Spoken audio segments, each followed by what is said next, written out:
Want to find your seat for the event of your choice but can't get one that fits your desire or your budget? Well, my friends, SeatGeek has you covered. SeatGeek is the official sponsor of the Snake Sports Talk Show.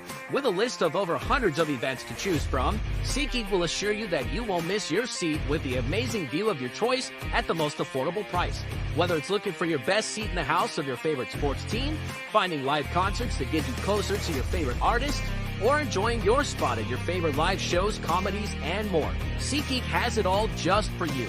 Go online to SeatGeek.com or download the app on your mobile device through Google Play and the App Store. And as a special offer before checkout, use promo code SNAKESPORTS and save yourself $20 off of your purchase of your first ticket and experience why SeatGeek is the most trusted ticketing app for your next event. Remember, that's SeatGeek.com and download the app on your phone with promo code SNAKESPORTS for $20 off and find your seat with SeatGeek.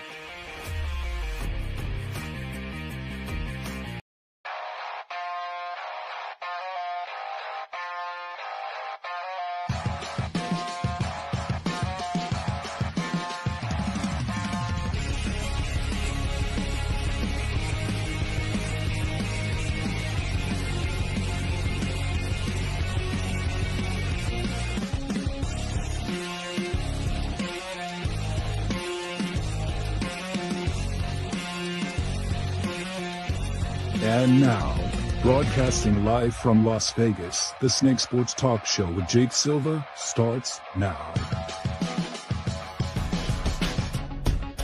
Here we go, ladies and gentlemen. It is so good to be back on the mic, right in front of the camera, and getting a chance to talk with all you guys on everything sports for the sports head I am. Jake Silva here on the Snake Sports Talk Show, wherever and however you may be watching and listening. Thanks for making us a part of your lovely evening. No Chase tonight, so yours truly is going to be having a solo show tonight. And boy, do I have a lot to get into.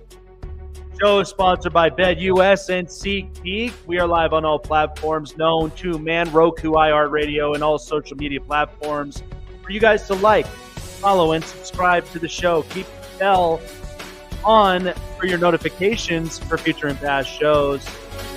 Boy, I've got a lot to unload here in tonight's show because so much is happening, but Major League Baseball All-Star Week was absolutely unbelievable and fun. We got a lot of stuff out, but I really want to talk about something here that I know is not usually something that I talk about a whole lot, at least up here up onto the show. So I usually always like to keep it as a healthy, unbiased, and balanced platform here on this show. So here's what I will say, and I'm taking about 5 to 7 minutes up on this because we have a lot to get into with sports. But for people that have known me for a very long time, that have ran the show and that have basically have done this show, I never like to be somebody that gets into a lot of political stuff because that's not what this platform is all about. This platform is more about, sports, because that's who we are as sports fans. We like talking about sports. We like kind of breaking down a lot of sports stuff. So there's a few people that I know that have basically, have reached out to me for multiple type of scenarios. But this one in particular is one for all of us to basically understand and to really kind of get something out of this. Because we know the past weekend was highly extreme. And even regardless with the things going on, Copa America, Euro 2024, and Major League Baseball's All-Star Game. I'll get to that in a second. But we as a nation and we as a country, we the people, I've been dealing with this now for at least the past 4 years, maybe more further and beyond. But the thing that I look at when I think about a tragedy or I think about a certain cause or some type of situation that is very many people have reached out to me. Jake, what are your thoughts? Jake, how do you feel about this? Jake, how do you best explain this in the best situation, like the best scenario possible to make it all make sense. So in the weekend, we know that there was obviously a tragedy that happened at the Trump rally, where Donald Trump almost had his life taken away. Thank God he's in really good spirits. We know that he's in great recovery. We know that it was basically quick. And I'm very glad that he is still alive and well. And it doesn't matter what standpoint that you are representing. I don't care. Red versus blue, Democrat, Republican. We've grown up for years and years and years when we watched movies, we watched television, we watched shows where there's good versus evil, hero versus the villain, and you have the protagonist versus the antagonist, right? We've grown up where we have basically been influenced by it, and we've watched it for so many years. Here's what I will say about this that will be balanced and maybe can make some sense into what we are as a nation and as a country. Is that I don't care what standpoint you lean on. I really don't. Because your stance is your stance. Your life is your life. Your choices are yours only. It should never be influenced by people on the outside or anywhere for that matter. It should never even be influenced by the state of your government, by your politicians. It should be based by you. You are living in your life. You are at the utmost the author. You are the director of your life. So when I seen this whole entire tragedy go around, this was my thought. Why on earth is there this immense amount of hate for one person? One person. It is not worth taking that person's life. I don't care how much you dislike the person. I don't care if you're standing up on one side because this is how you hardcore believe. It doesn't matter the stance. This is a human being we're talking about. So when I see this all get blown out of proportion, I couldn't help but basically say, enough is enough. Stop the hate. Can we stop for a second? And when people start thinking that this whole thing is basically a publicity stunt, this is to basically raise up votes, raise up, percentages. I don't care about that. I don't. And by the way, if this was a publicity stunt, then why on earth was there at least that? Okay.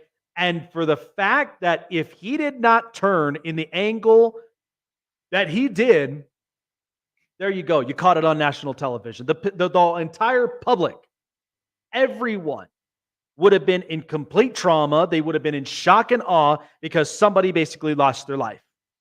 It would have been all over on local, national news, everywhere. It would be blown out of proportion. I'm very glad he's okay. I don't care what stance you're on or who's running. You do not wish this on somebody.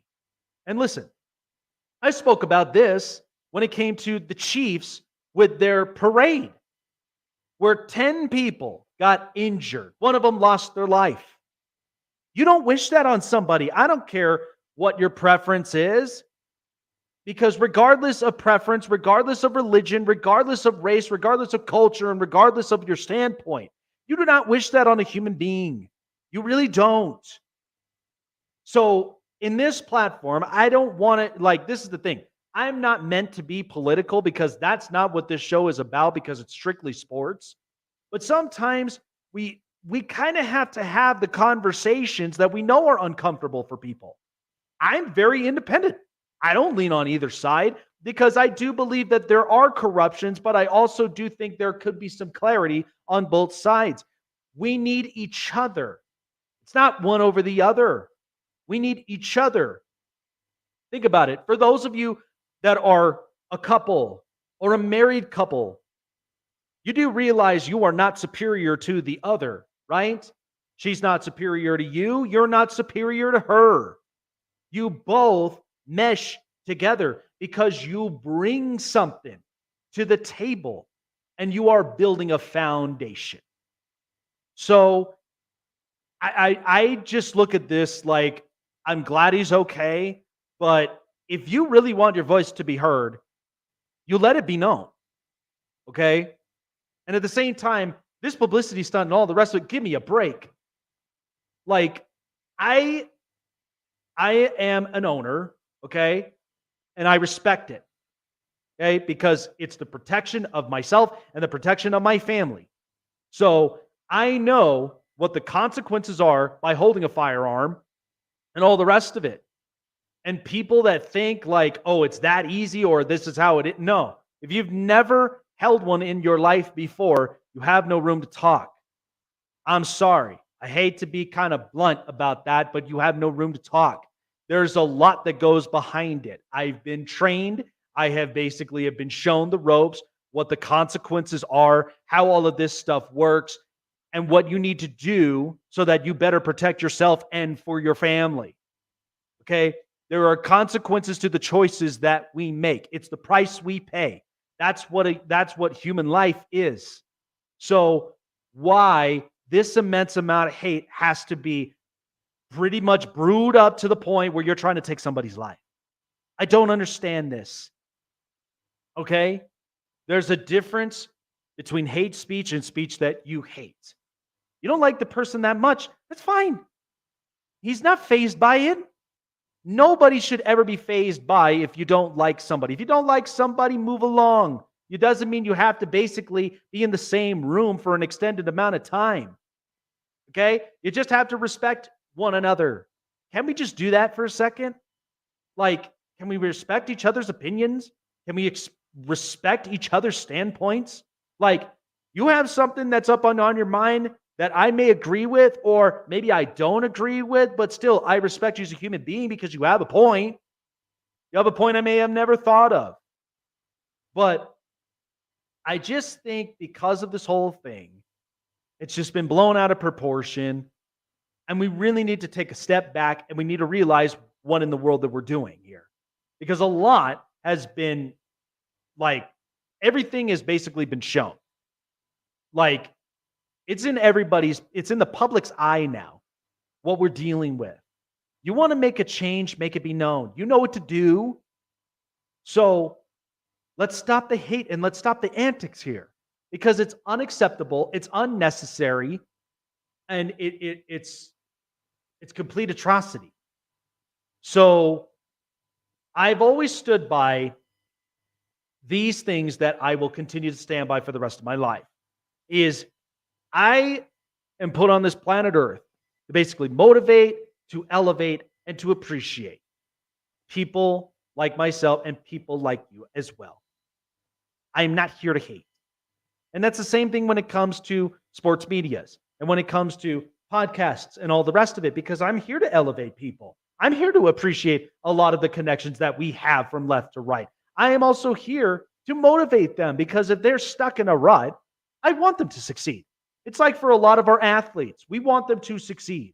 We want them to be great. We want them to be better. We want them to put on a show. We want them to be able to have outstanding careers for all of them.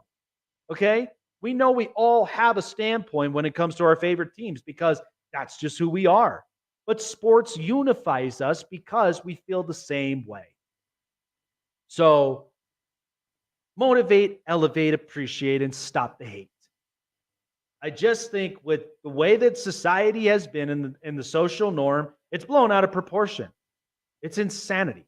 Again, I don't try to, at the very least, engage in a lot of these things, but sometimes we kind of have to be reminded. It's called accountability. And it's also, you're trying to build equity and equality in a lot of these things. You're trying to be like equals, but here's the thing, not everybody is going to be equal like you. I've learned this from a management course, that it's all about building the equity in a business and in a relationship. And the businesses are here to accommodate for whatever needs that you need. It's not all the same, but they're very similar to help you to get into the same path and in the same structure. So I just think it was such a crazy weekend, but I'm glad to be back on. But I just think for everybody and people that have known me, I'm the kind that has a strong voice, and even for being America's honesty mind, like you kind of have to have a silver lining to everything because not all points are going to be the same. But from a humanly standpoint, this was no sideshow. This was no publicity stunt. This was somebody with a burning desire and an initiative to their agenda that this was what they were going to do. And so I'm glad that he's okay. I do think there should be adjustments that need to be better, like maybe with our national security, maybe with also our secret services, with the way that we train. So there's a lot of those adjustments, but I'm not going to get any further because we got a lot to unpack and really try to break down. But I just figured I would give all of you a peace of mind. And I appreciate all of you guys for being here up onto the show, regardless of the standpoints and regardless of everything.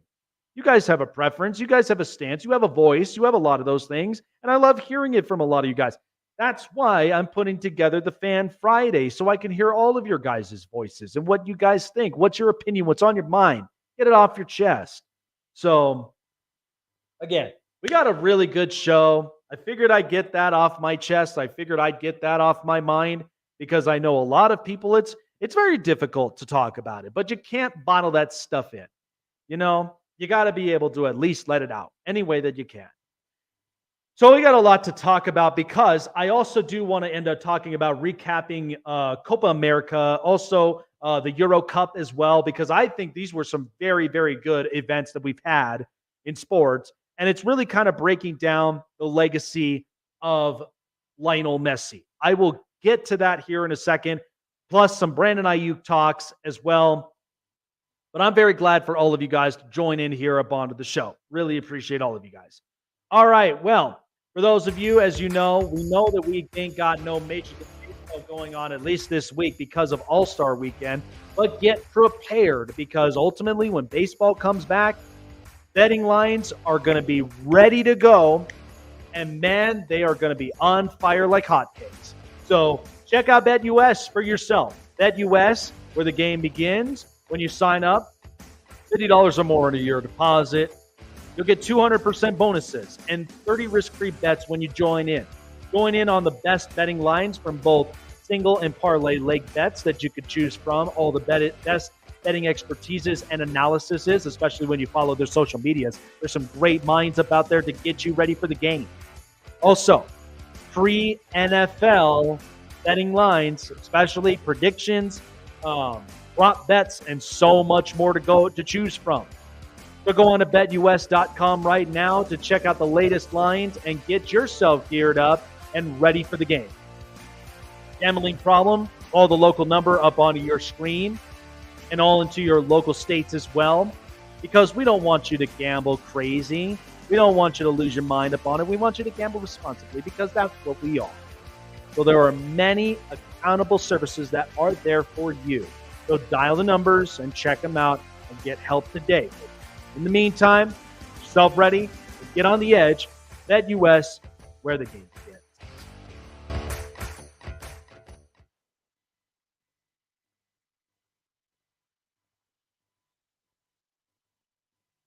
Listen up, sports fans. Your favorite sportsbook, BetUS.com, is back for our 28th year of NFL action. With the industry's biggest sign-up bonus of up to 200%, BetUS offers our members the opportunity to cash in on all your favorite sports, including NFL, NBA, MLB, and more. We've also got hundreds of new casino games, including the coolest new European slots, and our live dealers are waiting for you at the table. Sign up at BetUS.com today to get into the action. BetUS, where the game begins. Check out the Con Man live on the Sports Corner, coming to a screen near you, giving you the greatest stories from basketball legends you've never seen before. Sharing their glory, building the toughness, and how they show off their swag. But only one man knows all that, and that's the Con Man. Join Michael Conceição, the Con Man, at the Sports Corner, Fridays at 5 p.m. Eastern, 2 Pacific on Sports Wave Network.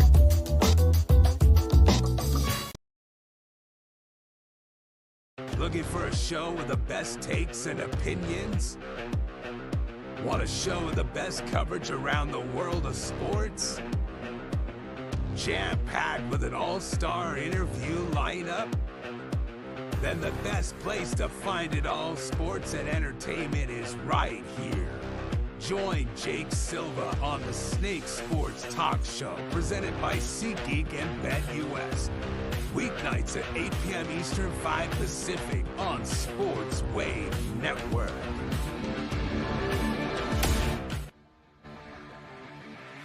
Don't lose your seat today when you end up using SeatGeek.com. Download the app on your mobile device through Google Play in the App Store. And when you also use SeatGeek as a way of saying thank you for using the most trusting ticketing app. Use promo code SNAKESPORTS for $20 off of your first purchase of your first ticket wherever you may be going, your next sporting event, and more here on SeatGeek.com. So, when I started kind of, recapping Copa America and then also up into the Euro Cup. So Spain wins the Euro Cup. Really happy for them. Congratulations to them. And then Argentina wins Copa America.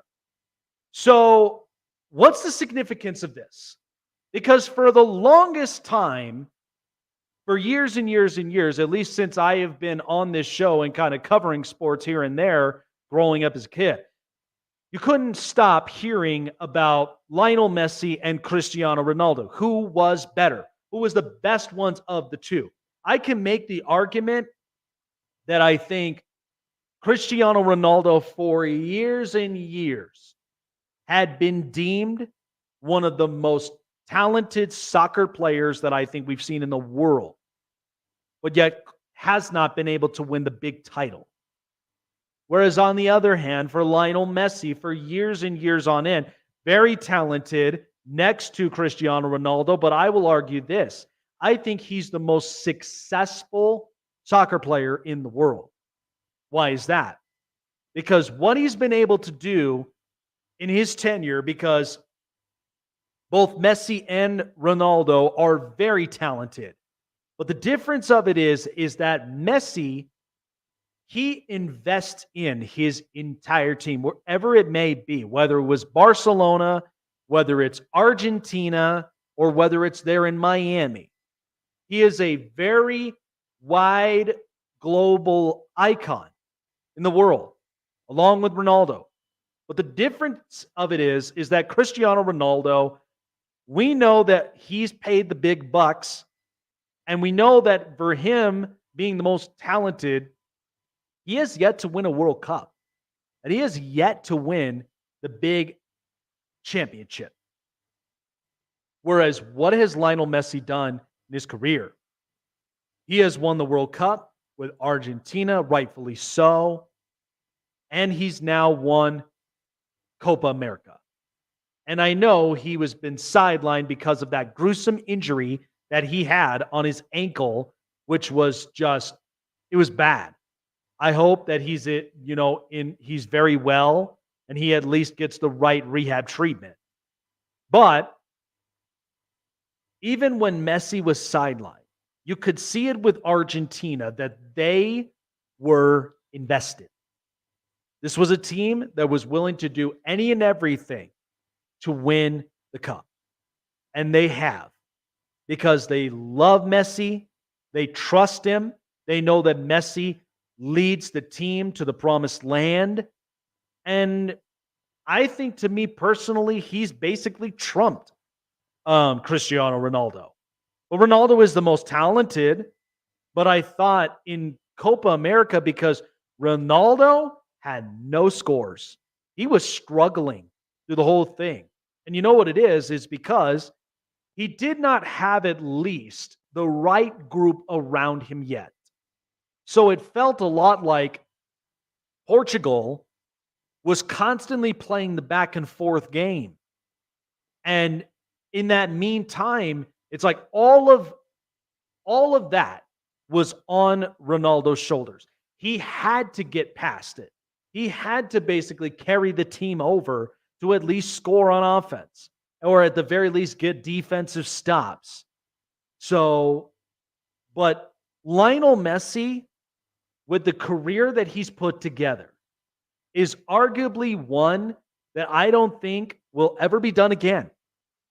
Now, we've had championship players for years, many of them, and there's up and coming stars.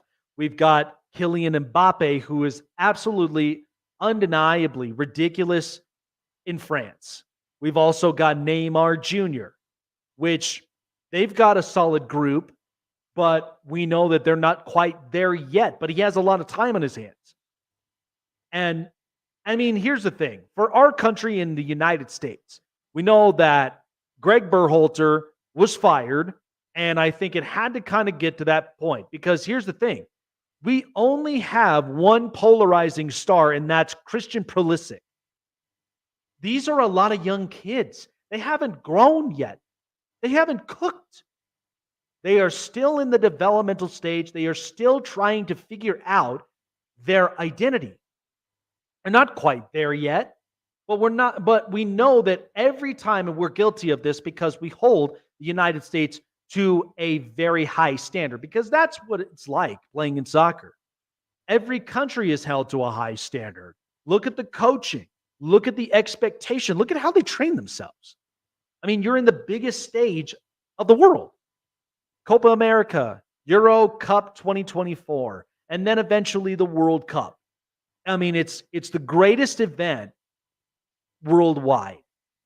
And so Lionel Messi, what I have been very impressed with is because the way that he's been able to carry himself on his shoulders, and at the same time, the way he has been able to influence a lot of his peers.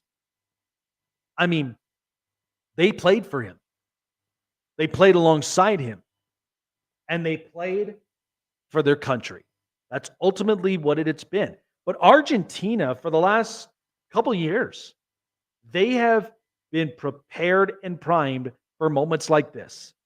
Winning the World Cup was an absolute trump over Cristiano Ronaldo and what he hopes. I hope he wins a World Cup. I hope that he ends up winning a championship at some point in his career, because then it would be undeniably two of the greatest and polarizing stars that we've had over the last, I don't know, probably the last 20 years, maybe even more. But I just think, what Messi's been able to do and the influence, and not to mention the impact he has, whether it's here on home soil or whether it's worldwide. Messi is just the kind that is very humble. He's also the kind that is very, very influential. And he's also somebody that I also do think is very impactful for his peers, for his coaches, for his country, and at the same time, for the game of soccer. And so I think Lionel Messi has he's definitely earned that title as basically being the most successful player in soccer. He really has. In the last few years, I mean, yeah, I've watched it when it was the constant rivalry between Real Madrid and Barcelona. That was exciting to watch. And there have been many great players who have come from Barcelona and Real Madrid. I mean, I remember the time when we had David Beckham in Real Madrid as the one U.S. born player to playing overseas in Europe with Real Madrid. And there have been many players who have come from there. I mean, Neymar came from Barcelona, and he's arguably very talented. And between him and then you watch Kylian Mbappe, you also watch Harry Kane. The UK has put themselves together, a great group. and Harry Kane is there to lead the way. But I just think with what Lionel Messi's been able to do in his career and what he's going to continue to do until the day that he retires from soccer, you cannot deny he has definitely earned that title. You know, he's played his hardest, and it came down to a point where he had to go down with an injury. It's hard, but I do think Messi leaves his legacy in many different ways. Left his legacy, and he's left a lot of his impact everywhere he's been. When he came to Miami, man, Miami fans were absolutely out of their mind. They loved it. They put a red carpet there in front of him when his arrival was there because he's just that kind of icon. He's that impactful. So I'm happy for Argentina. I'm happy for Lionel Messi. I hope that he's in good spirits and he's basically getting the right recovery for the ankle and hopes that he keeps playing until he's ready to hang him up. But eventually, can we get the right group for Cristiano Ronaldo so that we may potentially see him win a World Cup at some point in his career? Hopefully so. But I think for the United States, we're young. We have one polarizing star and the rest of them, they're up-and-comers. So even if you got the right coach at the helm, my hope is that they are built for success because they're going to need it. And I do think that it's sometimes, and it's hard for people because U.S. has been arguably one of the best defensive teams. But they have been very mediocre when it came to offense because they've only relied on 1 to 2 players. That's got to change. Hopefully they can shape themselves to where there are multiple scorers that are up front, especially with their attackers, but especially when you've got defensive enforcers that are up out there that are willing to put the pressure on, be defensive, and at the same time get physical with a lot of those situational plays that happens. I hope that the United States really does make a bigger jump and makes an impact. But I know that this stuff is going to take some serious time. But again, I'm not like we hold these teams to higher expectations. And we hold them to higher standards. I mean, it's normal. It's what happens. But at the end of the day, we got to be real with the team that we have as a country. Because eventually we will beat the UK. We will, in fact, compete with Argentina. We will compete with Colombia because Colombia, they have a young star and a young stud that I thought was great. I can't wait to see what his future is going to look like. It's bright. We'll compete with France, but you got to let this stuff cook. But at the same time, it felt like this was kind of what it was leaning into when Greg Berhalter got fired because it's a high expectation. There's a lot of pressure on the table. So, but the U.S., we will be better. We will be stronger. Give it some time. Let these players cook. Christian Pulisic is the only polarizing star that we have right now, but they will be prepared and ready as long as we have the right leader at the helm. Let's go right into the news. This is the Hot Press. All right, so some news surrounding it. We're going to get into the NFL because the biggest news story is Brandon Ayuk has requested a trade. Now, there are several teams that could be suited to acquiring somebody like Brandon Ayuk. We know that the Steelers have been in contact. The Chargers have been in contact. The Bills, we also know, have been in contact. So Brandon Ayuk at this point now requesting a trade. They thought they were going to end up getting a deal done, but unfortunately that has not been the case. So now Ayuk is out on the table. The 49ers are basically taking calls. My thought of it is, and I'll explain about this a little bit later on, but I do think Brandon Ayuk is a very valuable player. I do think that he is productive in his own way. I don't necessarily see him as a number one receiver to an extent, but I do think he's very productive as a 2. I also do think that he can make the strides to be a 1 in any other organization. But when you look at San Francisco, and what they built.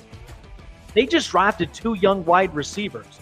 Ricky Pearsall, as we've seen, we hope that he's going to be successful, because if this is the strategy that Kyle Shanahan and John Lynch have installed, and they feel like they may not need Brandon Ayuk, then the very least they could do is they could get some equity there. They could at the very least get some draft picks, get some capital, get something back up in return, but it's not going to hurt them very much, because at the end of the day, the only thing that they have to adjust is the offensive line, which I do believe they kind of addressed in some areas.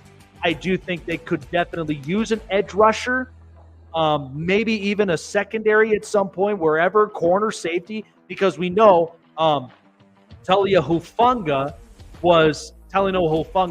was hurt last season. So we know they're going to need some depth in a bunch of places, but I think they could use another edge rusher. You cannot go wrong with depth at the offensive line. So San Francisco, they're in no position where they're hurting. Now, it might hurt a little bit of Brock Purdy, but you're hoping that at least the team could very much, pick themselves up where they got 2 rookie receivers. Hopefully one really does pop, and maybe that does help. But they've also got Jawan Jennings, and they also have Deebo Samuel. So it's left to be said what's going to happen with Brandon Ayuk and where they stand from there. All right, so so interesting stuff though. But Team USA early on for basketball, they've improved to 3-0 with an impressive win over Serbia today. So Steph Curry had a sizzling 18 points in his first 11 minutes. One of those hot streaks that raises some goosebumps throughout the arenas, as he had a high-arching three-pointer splash repeatedly through the net. So Team USA, they're 3-0 as they move towards the Paris Olympics after an impressive 105-79 win over Nikola Jokic and Serbia today. Look, this Team USA team is ridiculously stacked. Let's be honest there. Because Steph Curry, LeBron James, Anthony Edwards, between this and the Dream Team, this is completely stacked. Now, I didn't agree with the change when Kawhi Leonard. I didn't even agree when Kawhi Leonard was even appointed to this roster because of his availability and, of course, his health. But I do think they should have gotten Jaylen Brown on this roster, and yet again, he still holds Nike responsible with the whole thing. But at the same time, he was a MVP in the finals. He's also a very defensive player. He scores points. So I'm not going to take it away from what Derek White has been able to do, but I think there were options. There were clear options throughout this whole thing. But this team stacked. Serbia had no chance. They didn't even have a single chance at all. And as far as for multiple teams, in the Olympics, there's not anybody that's going to be standing in the way of Team USA at all. I just think that they are collectively in the biggest position right now where they're going to be striving for gold. They're going to win the gold medal this year. And at the same time, who else are you really going to end up matching up against with this kind of starting five? And then let alone the bench. You got a mixture of the veteran guys that right now have set the tone for what USA basketball is. And you also have some rising stars and up-and-comers that are going to make what the future of USA basketball is. Anthony Edwards, I watched him in person last year. Last year. I was at T-Mobile Arena when they were playing Puerto Rico, and I felt like Anthony Edwards, Jaren Jackson, Jalen Brunson, a lot of these guys were just ridiculous. These guys were outstanding. And it made me happy of what the future of USA basketball is going to be. So I just think right now in the standpoint that we're in, USA basketball is just stacked. Do I compare this to the 92 Dream Team? Kind of hard to say because both of them were very polarizing. You also had one of the best collegiate athletes in Christian Leitner. Now, they do have another one, Cooper Flagg, that I think is going to be outstanding as well, and I think he could be in the similar upbringing, but there's just no way past this.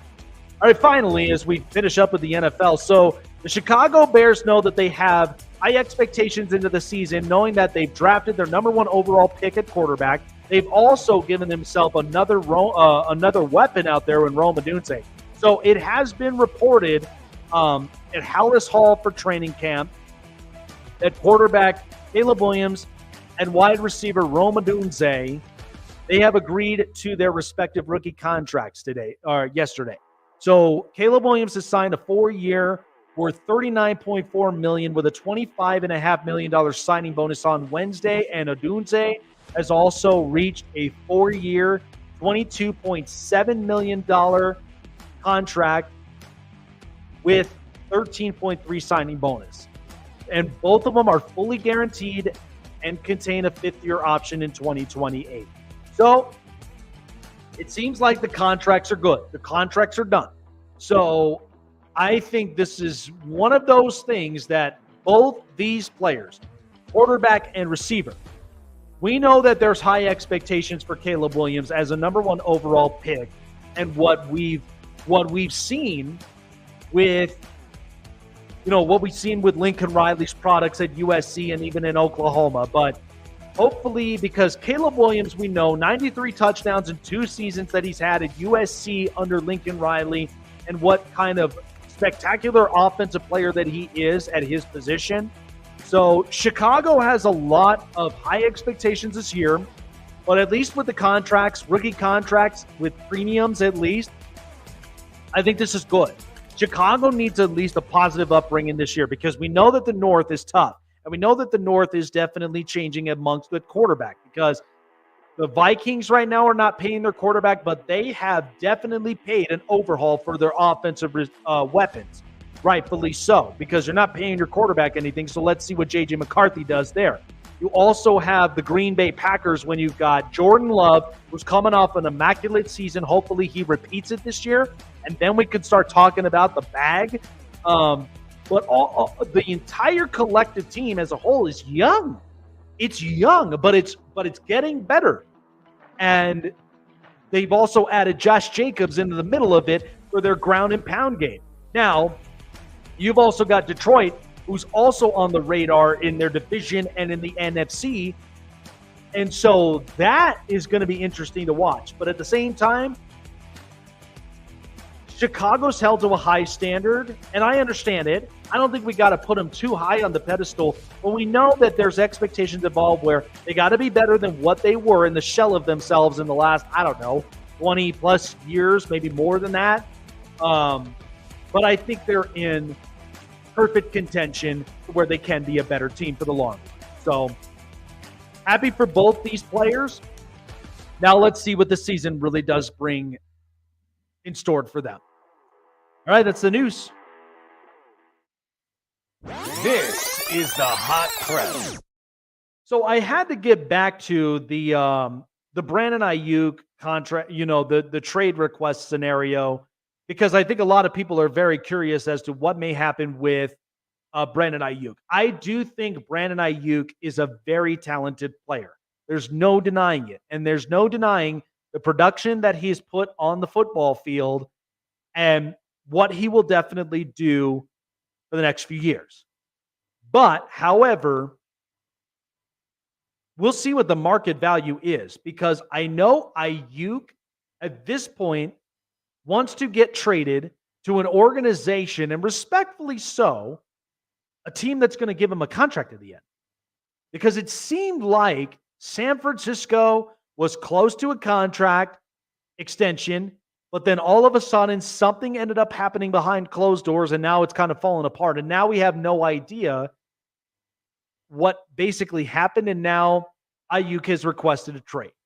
Now, there are several teams in the mix that could end up going for a guy like Brandon Ayuk.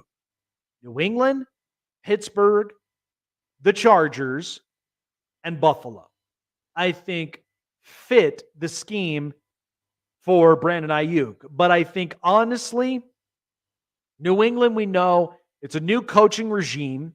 They've got a brand new quarterback. And at the same time, who knows if Gerard Mayo is honestly going to be either an impactful coach, or he's going to be in the same shadows as Bill Belichick. Pittsburgh, on the other hand, they lost Deontay Johnson, so they only have George Pickens. You can make a trade for something like that because you at the very least give Russell Wilson another weapon and somebody that I think could be a solidified two.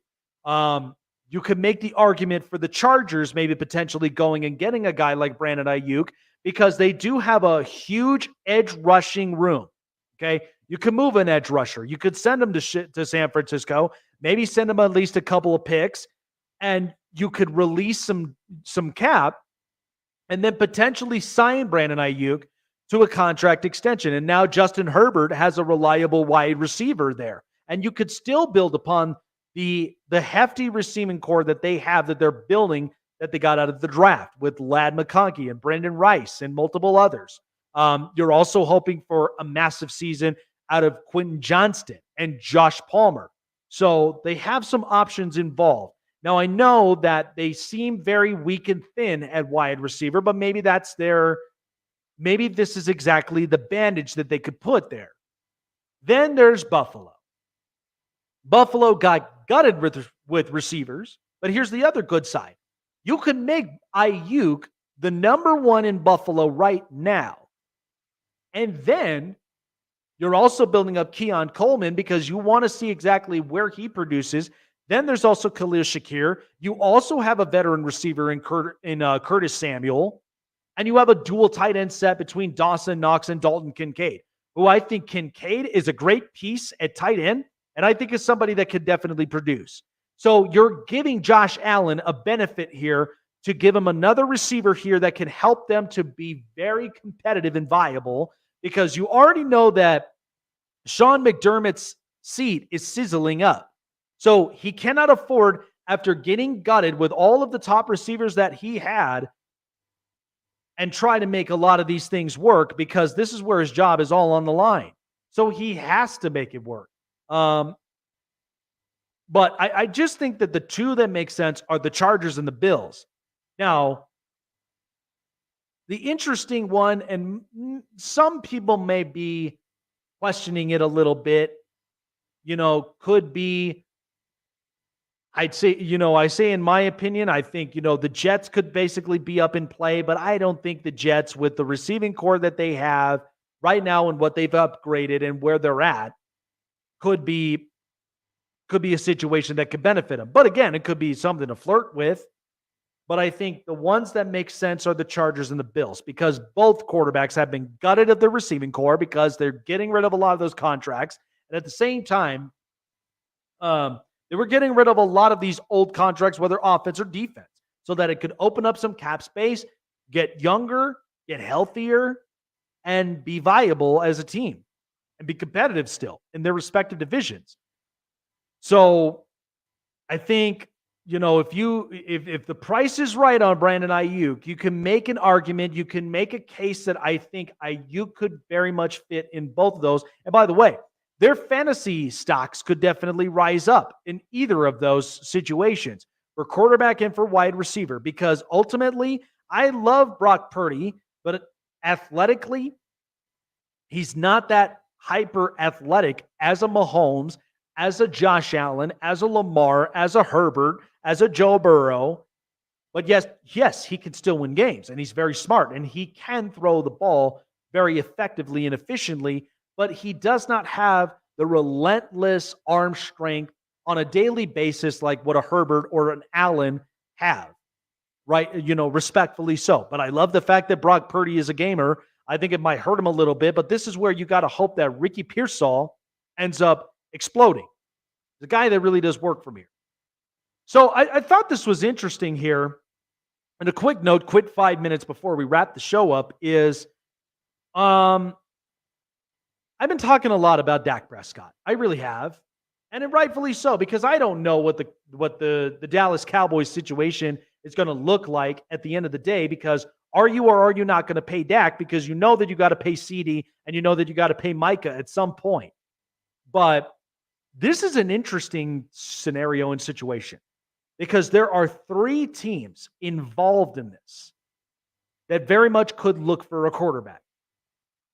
The Giants, the Raiders, and I think if this does not work out with Aaron Rodgers, and I know what a lot of people are probably going to say, and they're probably going to freak out, well, maybe the Jets. Maybe you could make a trade for that. If something were to happen with Aaron Rodgers in the beginning or in midseason, I mean, look at what the Vikings did. Kirk Cousins gets hurt. They then go and trade and they go and get Josh Dobbs. Now, Josh Dobbs is clearly not as productive as a Dak Prescott because Dak is smart. He's also a leader at the podium, and he will give you production. He'll give you bigger and better production than a Daniel Jones. He'll give you a bigger, better production than I think arguably, and I like him, Gardner Minshew, and even an Aiden O'Connell. If you are not so sure about those quarterback rooms, then maybe you go and make a trade for it. If you've got money in the cap and if you have the capital to do so, maybe you go and make a trade. Dallas has an interesting situation at the end of the day. But those are 3 teams that we have no idea with their quarterback situation, what this may potentially look and shape like. Because after you just got Malik Neighbors, is Daniel Jones going to produce? Do you hope that the offensive line is healthy enough to protect him so he doesn't suffer another injury? And then you got to end up getting, you got to end up going with your 3rd string quarterback again. The Giants could be an interesting option. The Raiders, we know that they've got Gardner Minshew and we know that they have Aiden O'Connell. I like both. But I'll be honest with you. I don't think to an extent Aiden O'Connell could be that quarterback that could compete even in his division with a Justin Herbert or a Patrick Mahomes. That's very hard to combat with. And then you look at the rest of the AFC where you've got Josh Allen, you've got Aaron Rodgers, you've got, and I'm hoping he ends up getting a contract somewhere, but even Tua. Tua's become productive, but I have some reservations behind that. But then you also have Joe Burrow. You have Lamar. So the AFC is very stacked as it is.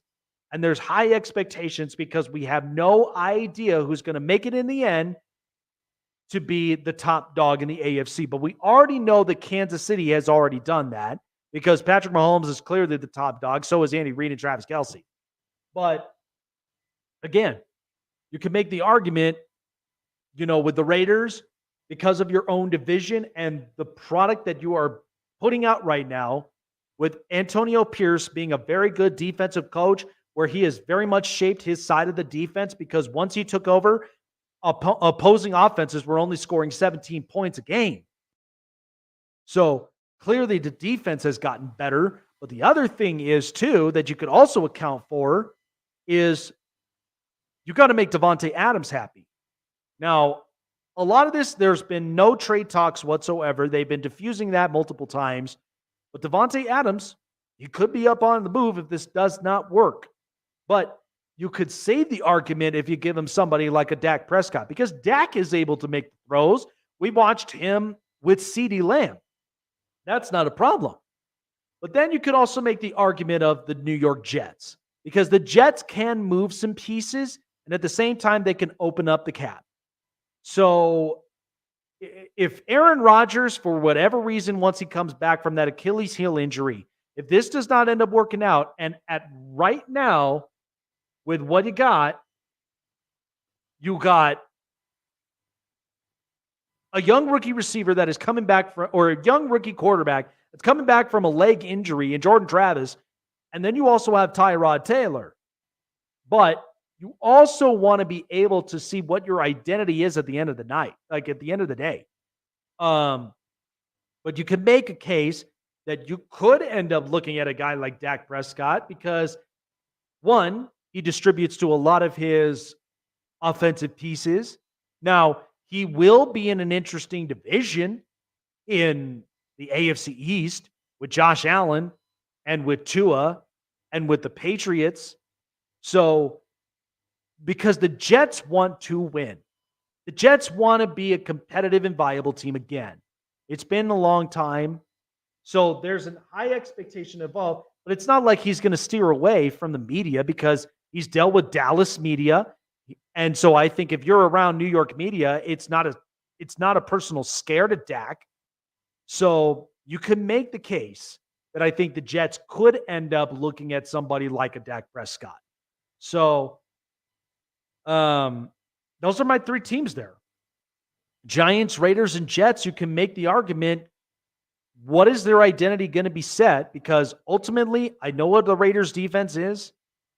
The Giants, they're big up on pass rush. I'm not sure what their secondary, but then at the same time, and I'll talk about it on tomorrow's show with the Saquon Barkley thing, but how is Daniel Jones going to really rebound after last season? And then you've got the Jets. Is Aaron Rodgers going to be on the field for more than 5 minutes? And how will he play after an Achilles heel injury? We don't know. So there's many, many, many question marks involved. But if you're looking into what the Dallas Cowboys should do, which I've been saying, extend CeeDee Lamb, see what the market turns out, and then I'd say pay Micah Parsons, because I'm not going to pay Dak $60 million a year. That's outrageous. But again, we know that the quarterback market is shaped up, and we know that the Dallas Cowboys have been 12-5 in the last 2 seasons. But we also know that Dak has been very productive statistically. But we also know how he feels. We know how we feel about him against teams over 500. He doesn't play that well against them.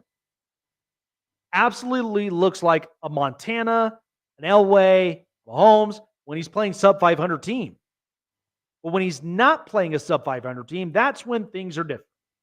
So you can make the case and argument for this. So I think, in my opinion, let's see how this plays out with the Cowboys, but don't throw this under the rug. This idea that you could end up